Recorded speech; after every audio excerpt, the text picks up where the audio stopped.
ചെടി കണ്ടോ? Chinese violet എന്ന് പറഞ്ഞ നല്ല വെരിഗേറ്റഡ് ലീഫ് ഒക്കെ ഉള്ള നല്ല ഒരു കളർഫുൾ ആയിട്ടുള്ള ഒരു പ്ലാന്റ് ആണ്. ഇതെങ്ങനെയാണ് കട്ടിങ്സ് ഒക്കെ എടുത്ത് നമ്മൾ പിടിപ്പിക്കേണ്ടതെന്നും ഇത് ഏത് പോട്ടി മിക്സാ യൂസ് ചെയ്യേണ്ടതെന്നും ഒക്കെ കാണിച്ചു തരാം. ഒന്ന് കണ്ടിട്ട് വന്നാലോ?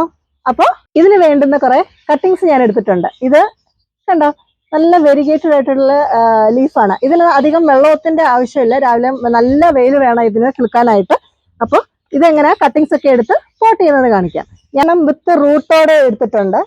ഇതുപോലെ ഒരു കട്ടിങ്സ് എടുത്ത് ഇതിന്റെ അറ്റത്തിലെ ലീഫ് എല്ലാം പറിച്ചു കളയണം. അത് നമുക്ക് നട്ടുകൊടുക്കാം.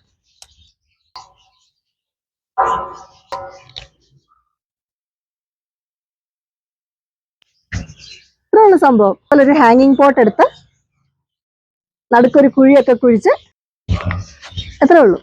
ഇതിന് പ്രത്യേകിച്ച് വളത്തിന്റെ ഒന്നും ആവശ്യമില്ല. ഇടയ്ക്കിടയ്ക്കിടയ്ക്ക് ചാണകപ്പൊടിയോ NPK ഒഴിച്ചു കൊടുക്കാം, DAP ഇടാം, എല്ലാം ഇടാം. ഒത്തിരി വളത്തിന്റെ ഒന്നും ആവശ്യമില്ല. ഒത്തിരി വളം ഇട്ട് കഴിഞ്ഞാൽ ഇത് ജസ്റ്റ് ഇങ്ങനെ മുകളിലോട്ട് കിളുത്ത് വരത്തുള്ളൂ, പൂക്കളൊന്നും ഉണ്ടാകത്തില്ല. അപ്പൊ അതിനെക്കാട്ടിലും ബെറ്റർ കുറച്ച് വളം ഇട്ടിട്ട് നല്ല വെയിലുള്ള സ്ഥലത്ത് വെക്കുക. എന്നാലാണ് ഇതിൽ പൂക്കൾ ഉണ്ടാകത്തുള്ളൂ. അപ്പോൾ ബൈ ബൈ.